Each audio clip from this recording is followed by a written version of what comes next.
Vous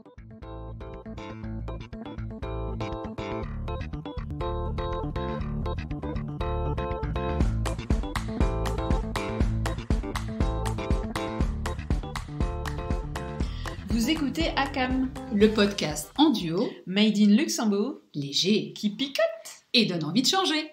Anne-Claire et Camille aux commandes. Et si on parlait de bien-être et de mieux vivre autrement ? Prendre soin de soi, de son corps, de son esprit, de la planète aussi, sont des thématiques qui nous inspirent, nous portent, nous parlent. Avec légèreté, fraîcheur, rire et bienveillance, nous vous partageons nos connaissances et nous invitons des experts. Et ensemble, réinventons le monde. Avec Anne-Claire et Camille, ça pétille, ça sourit et ça frémit.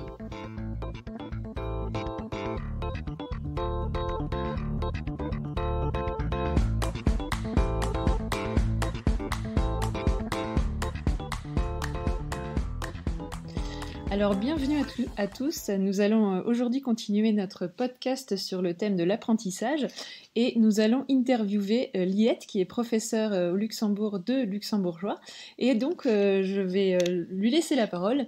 Et donc Liette, présente-toi un petit peu, dis-nous qui tu es. Bonjour Liette. Bonjour. Moi, mon nom est Liette, je travaille avec les adultes qui aimeraient apprendre la langue luxembourgeoise, donc qui viennent au Luxembourg, s'installer au Luxembourg et qui cherchent à apprendre le luxembourgeois. Donc, je vois des adultes dans des cours collectifs qui vont du niveau A1. A1 veut dire des gens qui sont débutants pour apprendre une langue et ça peut aller jusqu'au niveau C1. Donc, C1, c'est quasi la perfection, point de vue langue. Grammatique, conversation déjà avec un petit niveau. Oui. Mais bien déjà avant, pour préciser, le A1, donc on découvre la langue. A2, on a toujours en découverte et on n'a pas encore découvert tous les aspects grammaticaux. Après B1, on devient quand même une conversation à un niveau déjà un peu plus élaboré est possible.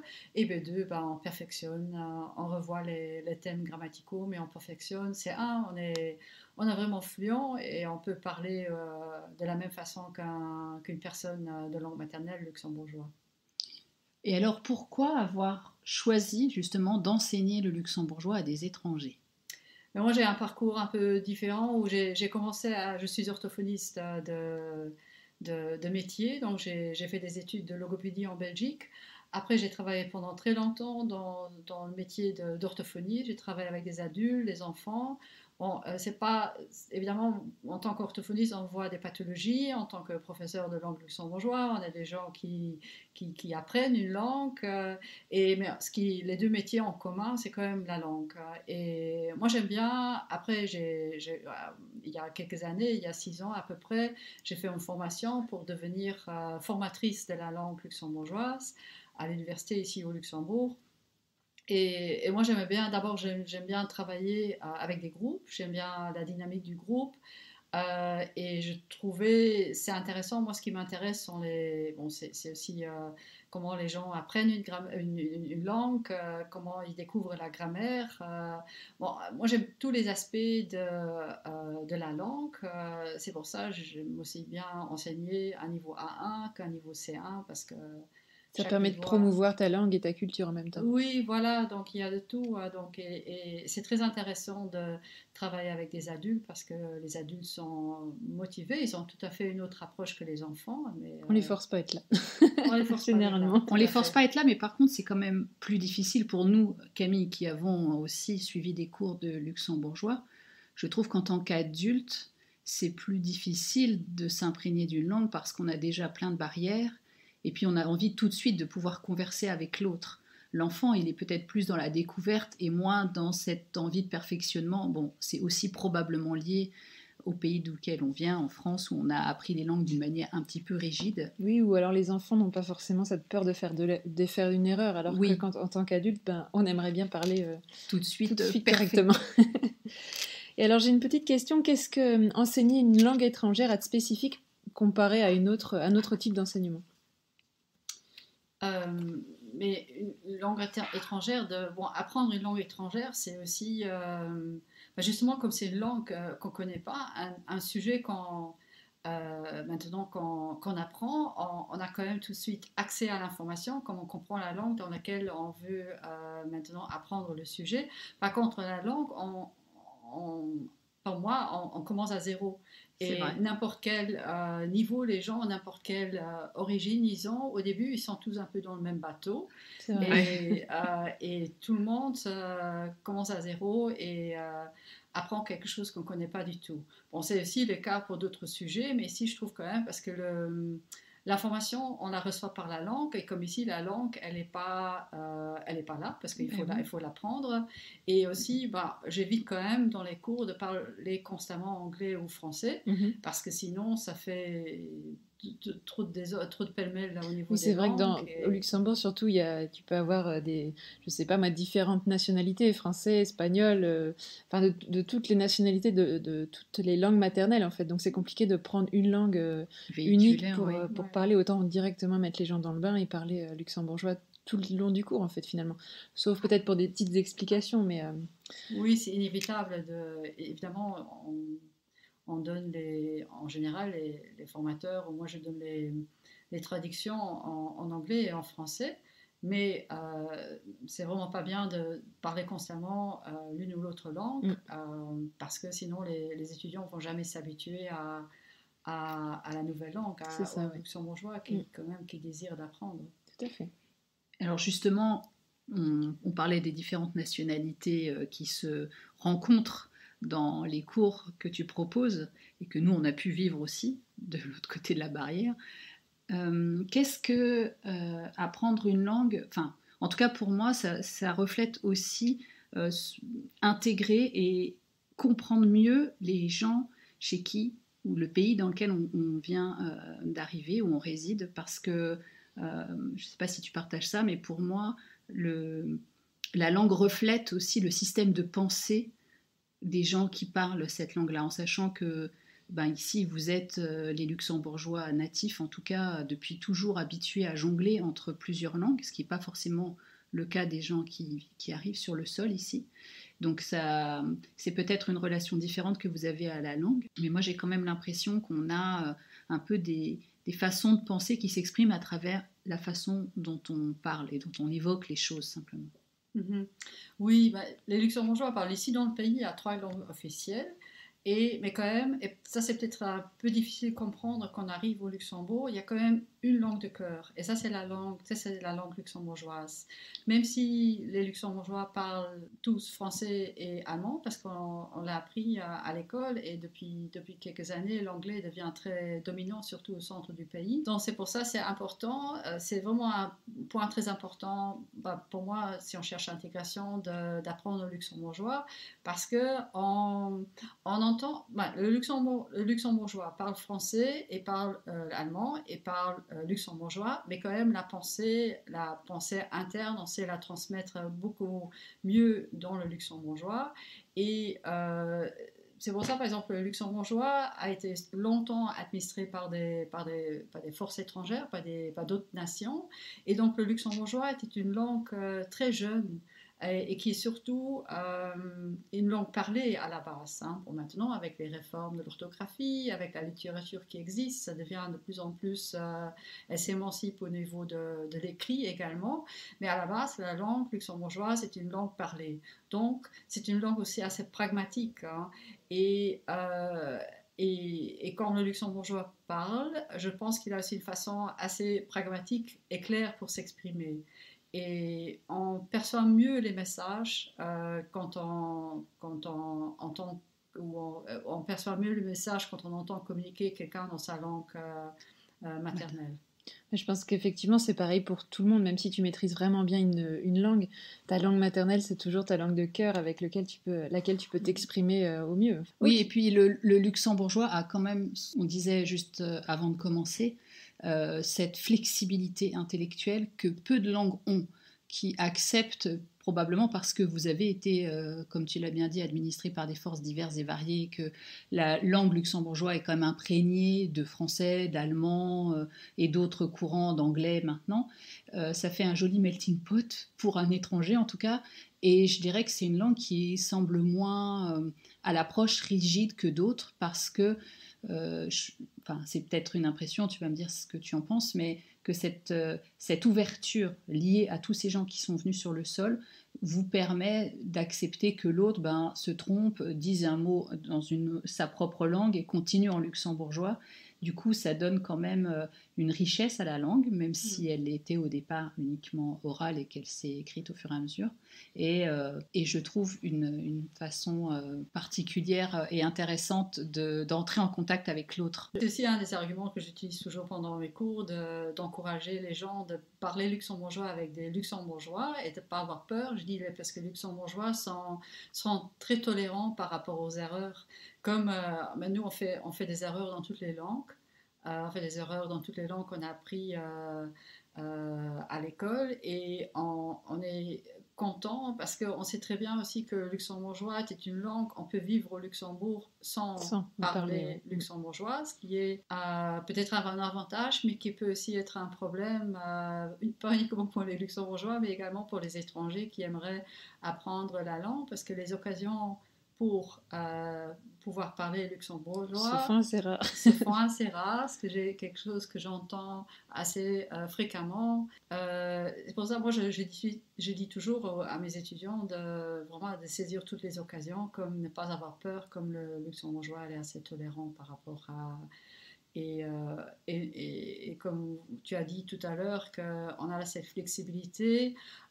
C'est aussi quelque chose qui se fait remarquer chez les étrangers, chez les étudiants, qu'effectivement, on va chercher souvent des langues, des mots dans des langues des pays voisins.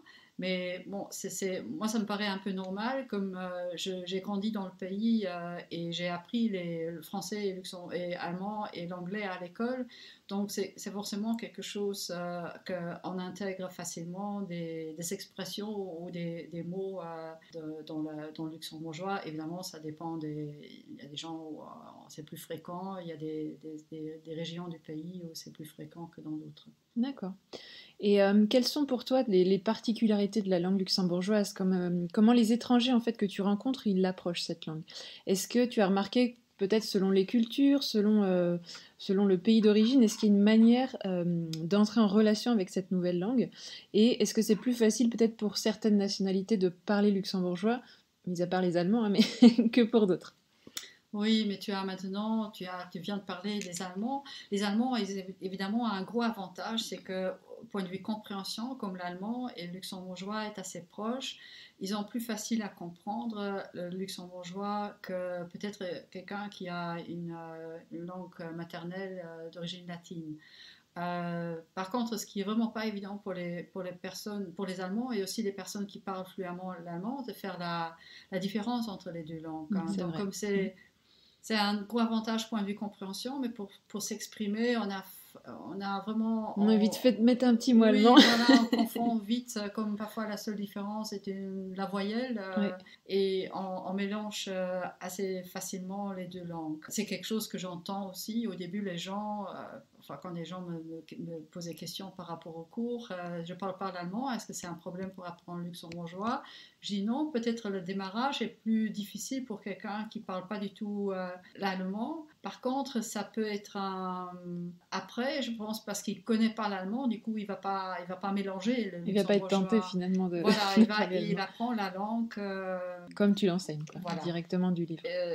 Par contre, peut-être aussi la grammaire, comme elle est quasi identique avec la grammaire allemande. Évidemment, nous, on a une particularité au niveau des phrases, qu'on ne sait pas une phrase principale. Je parle maintenant de phrase en français. Une phrase principale, c'est « je mange une pomme ». Une phrase, quand c'est une phrase qui vient derrière, « je mange une pomme parce que j'ai faim ». Quand on va dire « parce que j'ai faim », on va mettre le verbe à la fin. Et ça, c'est quelque chose, vraiment, ça va, quand les gens qui apprennent le luxembourgeois, ça va contre leur nature, et c'est relativement difficile d'apprendre. Bon, après, c'est pas impossible, mais il faut un certain temps pour... Ça demande quand même un petit taux de concentration, pour pas louper le verbe. Et je dis toujours, il faut vraiment pas essayer de parler à la même vitesse que dans sa langue maternelle, et prendre bien son temps pour... c'est vrai, mais des fois, on a envie de parler, et du coup, ça veut sortir, mais on est un peu arrêté par justement cette construction un petit peu différente du français, par exemple. Ou alors, souvent, moi, ça m'arrive, je simplifie, je coupe la phrase et j'en fais Point une et- autre. Oui, parce que parfois, effectivement, je me dis, flûte, le verbe, il doit être au bout, mais lequel est-ce? Non, alors attends, je mets un point et je reprends ma phrase. Oui, mais ça aussi, c'est quelque chose que vraiment, c'est vraiment à conseiller quand on apprend une langue. Il ne faut pas vouloir tout de suite parler avec la même complexité que dans sa propre langue maternelle, parce que on a les pensées, mais les mots ne suivent pas. Donc, il faut vraiment simplifier la structure, surtout grammaticale et voilà, petit à petit, on comprend mieux comment on peut ordonner sa phrase et ça va beaucoup plus facilement.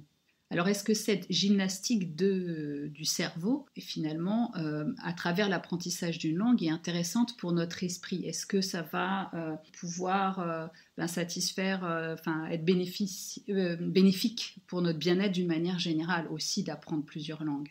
Oui, je pense, parce que c'est en apprenant plusieurs langues, on a accès à différentes cultures. Et je pense aussi, simplement d'un point de vue pour notre cerveau, c'est toute une très belle gymnastique, ce que les étudiants pensionnés me confirment, que finalement, je pense, et même pour tout le monde, apprendre une nouvelle langue, ça permet à notre cerveau de rester flexible. Voilà, donc c'est vraiment quelque chose qui est... Moi-même, je l'ai fait, j'ai commencé à apprendre l'espagnol il y a quelques années, il y a 2 ans, et surtout aussi pour voir un peu comment on se sent, parce que les langues étrangères que je parle, je les ai appris à l'école, et c'est autre chose, parce que là, on est... T'étais jeune, enfin c'était dans oui, ta jeunesse. Je dis pas que tu n'es plus jeune, mais c'était dans le cas de l'apprentissage scolaire, on va dire. Là, tu fais ça en tant qu'adulte, et donc voilà. c'est un autre approche. J'ai la même approche que mes étudiants, parce qu'on va dans un cours, on n'a pas toujours le temps de réviser son cours, on n'a pas chaque jour une occasion pour parler espagnol, dans mon cas, parler espagnol ou lire espagnol, et on voit quand même que la rapidité avec laquelle on apprend la langue, elle est différente qu'à l'adolescence, par exemple. Mais c'est très intéressant parce que justement, on travaille la mémoire, on travaille la flexibilité. Et moi, ça me convient très bien. Ça doit quand même être plus facile pour toi d'apprendre l'espagnol, sachant que tu parles déjà allemand, luxembourgeois, anglais, français et tout ça, que quelqu'un qui parle une unique langue et de se remettre dans l'apprentissage d'une langue. Je pense qu'il y a quand même une gymnastique, effectivement, qui a été construite au fur et à mesure des années. Et du coup, c'est pas que ça demande moins d'efforts, mais t'as peut-être plus les schémas en fait, en tête qui ont été créés. Et donc, apprendre une autre langue, finalement, c'est moins complexe, quoi. Tu sais un petit peu comment ça va fonctionner. En plus, avec le français, tu as les racines, c'est la même racine que l'espagnol. Donc, c'est peut-être un schéma un peu plus facile pour toi pour te débrouiller assez facilement et rapidement dans cette langue. Oui, tout à fait, je pense, et je vois ça aussi avec les étudiants, quand on a déjà appris. D'abord, on a fait l'expérience d'apprendre une langue étrangère, donc on sait qu'on n'apprend pas une langue étrangère de la même façon que sa propre langue maternelle. Et surtout quand on apprend une langue, je ne dis pas quand on a un petit enfant de langue maternelle, disons espagnol, qui déménage avec ses parents au Luxembourg et qui apprend luxembourgeois ici à l'école ou avec les copains de la rue. Il n'apprend pas de la même façon qu'une personne adulte qui vient au Luxembourg pour travailler, etc. Oui. Et on n'apprend pas de la même façon, mais on peut quand même se baser sur les langues qu'on a déjà appris auparavant. Donc moi, évidemment, quand on apprend l'espagnol, je pense la base c'est le français. Donc je m'appuie sur le français. Et on voit les gens qui ont appris plusieurs langues, ils sont aussi moins paniqués devant le fait que ça avance pas si rapidement que dans quelqu'un qui n'a encore jamais appris une langue étrangère. Parce que surtout, et ça compte pour toutes les langues qu'on apprend, je pense qu'il faut s'accrocher, passe par des phases. Des phases où par moments ça n'avance plus, on se désespère un petit peu. Mais c'est vrai que moi je l'ai expérimenté aussi en parlant en luxembourgeois, en parlant simplement à des voisins, même à quelqu'un, je sais pas, dans un supermarché ou quoi que ce soit, des petites choses, mais c'est vrai que ça met en confiance et on a envie de parler plus. Et puis les gens finalement ils se formalisent pas des erreurs et puis ils continuent en luxembourgeois sans trop de problèmes en fait. Donc c'est ça qui est aussi intéressant au Luxembourg, c'est on nous accepte avec notre français, notre luxembourgeois, des petits mots belges, des petits mots de ci, et de ça. Et c'est une vraie richesse, je pense, dans ce pays. Mais on a aussi, je viens de le vivre, c'est pour ça que je peux en plus en parler. Là, j'ai passé une semaine à Lanzarote, j'ai appris l'espagnol à l'école, et c'est une langue que je maîtrisais bien. Retourner là-bas très très vite, en fait, je me suis retrouvée plongée, donc les mots sont revenus, bon, évidemment pas aussi, de façon aussi fluide que ce que j'avais avant, et parce que je ne le pratique pas tous les jours. Mais en revanche, il y a ici à Luxembourg une particularité, c'est qu'on n'est pas plongé dans la langue. C'est-à-dire qu'on tourne la tête sur un panneau d'affichage, c'est écrit en français. On téléphone à quelqu'un, il peut nous parler en français. On va dans un magasin, une grande partie des gens qui travaillent là sont des frontaliers, donc ils ne parlent pas le luxembourgeois. Et finalement, je me demande, et c'est une question que je pose aussi, est-ce que ça ne rend pas encore plus difficile cette connexion à la langue parce que ça nous demande un double effort en tant qu'étranger. On n'est pas là avec le vocabulaire à disposition, ce qui veut dire aussi qu'il nous manque un temps de mémorisation. C'est-à-dire que quand on est dans la rue et qu'on voit direction écrit en espagnol et ici c'est direction écrit en français, c'est tout simple. Mais en fait, tu vois, ce que je veux dire, c'est qu'on n'est pas... on lit un document, il nous est adressé en français, en allemand et même pas toujours en luxembourgeois, je parle pour les documents officiels par exemple, on va sur un site internet, enfin voilà, on n'est pas dans cette... On n'est pas en pleine immersion. Voilà. Effectivement. Oui, mais tout à fait, ça c'est quelque chose que j'entends souvent dans mes cours. C'est aussi, je pense c'est aussi les gens ici au Luxembourg, on a le choix. On a le choix entre les langues. Hein. Et on a le choix partout dans le pays de parler en français. Et maintenant, depuis quelques années, au centre, de parler même en anglais. Et ça, évidemment, l'être humain, il cherche quand même toujours la facilité. C'est normal, c'est humain. Et le luxembourgeois, il n'est pas maintenant un coupable. Responsable. Non, il est quand même aussi quelque part un peu coupable. Oui, responsable.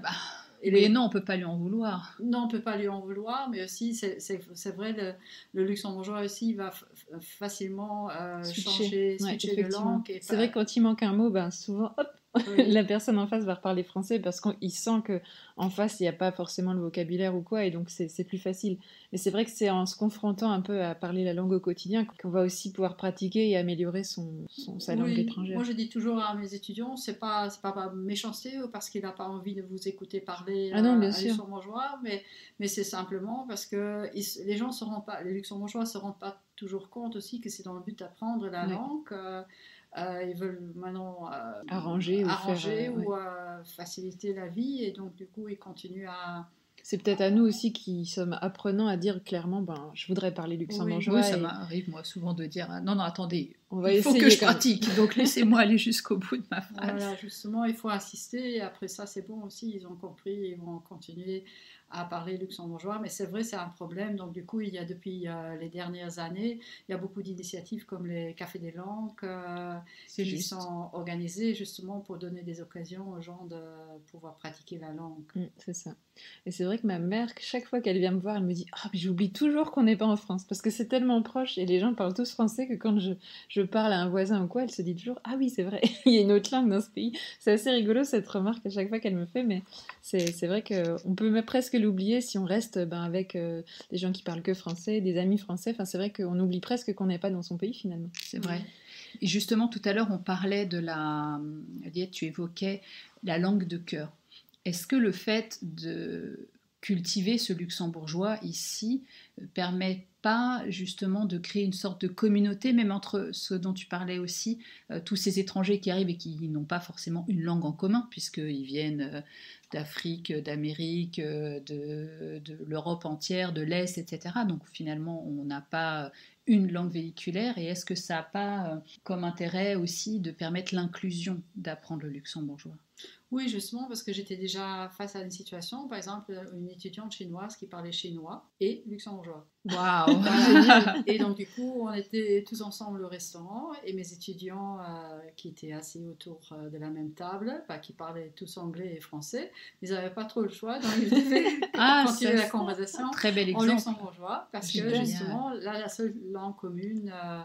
ça c'est un des derniers exemples que je me souviens, mais c'est déjà arrivé souvent, et on se rend compte, surtout dans mon cours C1, où les gens sont tous fluents en sortant de la classe. Certains hein. Les gens, quand ils se parlent maintenant en privé, ils se parlent en anglais et en français parce que c'est leur langue commune. Et d'autres gens qui maîtrisent moins bien le français ou moins bien l'anglais, ils vont continuer à parler luxembourgeois. C'est excellent, ça. Excellent.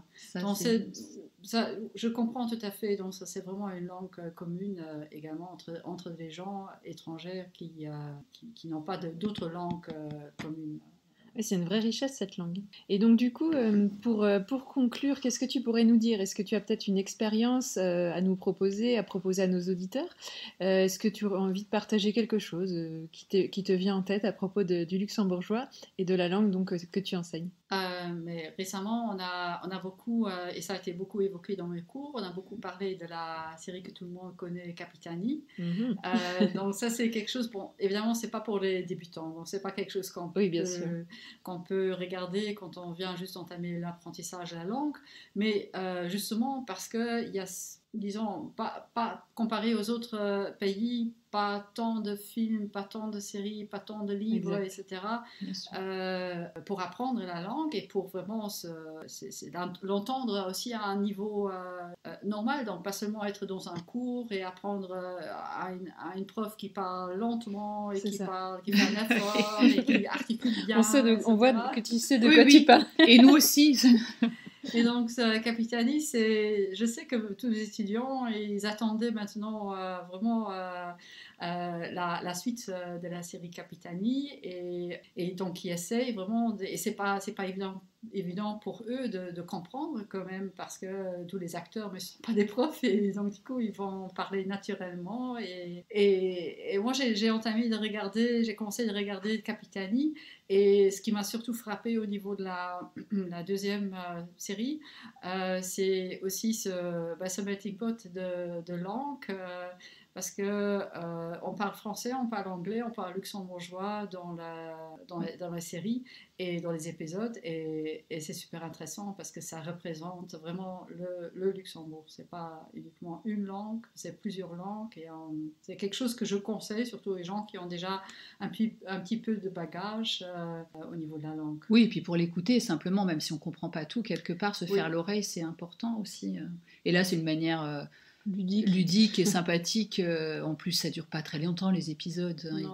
Donc ça permet de voir le Luxembourg. Oui, on visite aussi de ce que j'ai vu de la première série. On est dans différents endroits un peu plus reculés, donc ça permet aussi de connaître le Luxembourg sous tous ses angles. Enfin, pas tous, mais une partie. Donc, on vous invite à regarder cette série. Pour ceux qui ne connaissent pas, c'est une série donc qui se passe au Luxembourg avec une intrigue justement dans des quartiers qu'on peut côtoyer, dans lesquels on peut circuler. Donc ça fait visiter un peu le Luxembourg, ça fait découvrir justement ce multiculturalisme. Et puis, c'est sur Netflix, hein, si on peut le citer. Oui, et moi j'avais aussi envie de tendre la perche, Liette, on en a parlé aussi un petit peu avant de commencer, avec Super Jump. Parce que quand j'avais vu ce film, qui est issu d'une bande dessinée, ce qui m'avait beaucoup frappé, c'était l'autodérision. Je trouvais que c'était luxembourgeoise. Et c'est sympa aussi de voir un pays qui se prend pas non plus toujours au sérieux, et qui, là aussi, de mémoire, on visitait quand même pas mal d'endroits dans le pays. Oui, ça aussi, et c'est aussi vraiment super intéressant au niveau de la langue. Et c'est un film qui est intéressant parce qu'il reflète la culture, il est comique. Oui, voilà. Voilà, donc c'est pas trop sérieux, donc c'est vraiment intéressant à voir. Ça a été aussi quand il sortait au cinéma, c'est aussi quelque chose qui a été vraiment. Tous les étudiants étaient intéressés et ont été voir. Beaucoup d'entre eux ont été voir Super Jump au cinéma.